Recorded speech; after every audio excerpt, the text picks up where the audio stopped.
Danes smo tukaj na športnem dnevu Srednje šole Izola, kjer predstavljamo ameriški nogomet.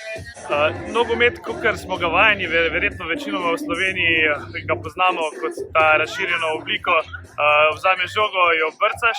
Pri nas, pri ameriškem nogometu je pa malce drugače.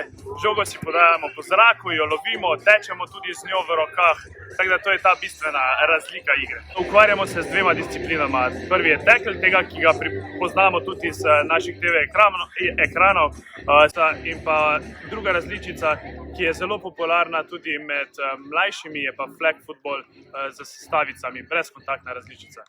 Kakor vidite, drugače naše dekleta imajo za pasom zastavice in namesto podiranja po tleh imamo v bistvu tle pri nas se konča play s tem, da se zastavice pulimo.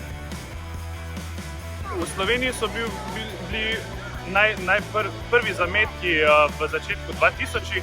Zdaj trenutno približno 10 klubov se ukvarja z eno ali drugo ali obema različicama, ki sem jih že prej omenil. Priljubljenost definitivno narašča. Slovenci imamo izjemen potencial, sploh če gledamo recimo rezultate, ki so zelo sveži.